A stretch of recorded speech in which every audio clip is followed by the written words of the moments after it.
Hello, Malcolm here, and welcome to the Sunday Sample, episode 107, Sing Because You Love. Sing Because You Love. Now, in the first chapter of his book called Sing, ! By Keith Getty, he argues persuasively that we're designed by God to sing. Not just that some people can sing and some can't, but all human beings are designed physically to sing. The quality, he says, is not the issue. It's not the point, nor is the competency. If you can speak, you can sing. It's the same process. Airwaves passing over vocal cords, coming up through the cavities into our mouths and beyond. It's the same thing. If you can speak, you can sing. Why do we sing though? And why do some people struggle with congregational singing? Before we judge people for having a bad heart, let's think about this a little bit. Now, in the book, Keith Getty lays out several good reasons, good motivations for all Christians to participate in congregational singing.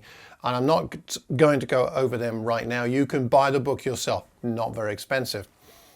But what I would like to do is quote a summary statement from the end of chapter 1, which is location 394 from the Kindle Edition. And he says this, I quote, "Don't sing primarily because you love singing, or keep quiet because you do not. Sing because you love who made you and formed you and enables you to sing." I'll give you that last phrase again. Sing because you love who made you, who formed you, and enables you to sing. Now, I love to sing because I actually love to sing, but I hope that I love to sing about God because I love God more than I love singing. And whether we love singing or not, there are things God has done for us that should make us want to sing.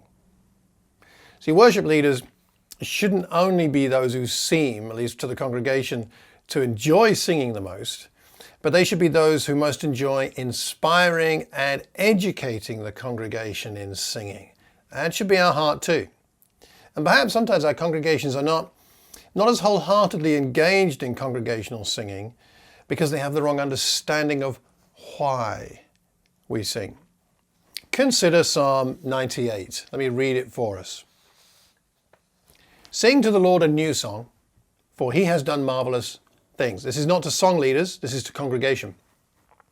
"His right hand, his holy arm have worked salvation for him. The Lord has made his salvation known, revealed his righteousness to the nations. He has remembered his love and his faithfulness to Israel. All the ends of the earth have seen the salvation of our God. Shout for joy to the Lord, all the earth. Burst into jubilant song with music. Make music to the Lord with the harp and the sound of singing, with trumpets and blast of the ram's horn. Shout for joy before the Lord the King. Let the sea resound, everything in it, the world, all who live in it. Let the rivers clap their hands. Let the mountains sing together for joy. Let them sing before the Lord, for he comes to judge the earth. He will judge the world in righteousness and the peoples with equity. He's remembered his love. He's made his salvation known." These are things we know, we have experienced, we know to be true. That's why we sing. That's why the rivers sing. The mountains sing. The rivers clap their hands, actually. The mountains sing. Let's get it right. So what does this mean? It means that when we lead other people in musical worship, we're not so much producing harmonious sound from our bodies, but from our spirits. The sound that comes from our mouths originates not so much from the lungs as from the heart. This is why we sing. Because of what God has done touching our heart, what God has done touching our spirit. And that's true for worship leaders and it's true for congregations. And as a worship leader, that's what we must emphasize. Not let's sing because singing is good, but let's sing because of God's love for us. Is it possible that the maturity and the depth of the congregational singing where you are and where I am could be developed better, more deeply, by reminding and teaching our congregations, as well as ourselves, that singing is a response of love and not a responsibility connected with giftedness. Leadership might be to do with giftedness, but not singing. So the question for today is simply this: which scriptures have you found most helpful for inspiring wholesome understanding of congregational singing? I'll repeat that.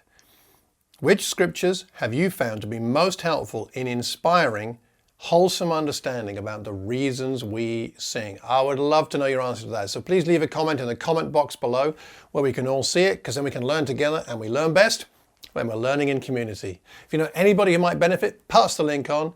Notification button, subscribe button, leave us a review in podcast wherever you get them from. 5 stars, rave review would be fantastic. And I hope between now and the next time, when you gather with all of your friends, you will be able to worship the Lord with reverence and awe. Take care, and God bless.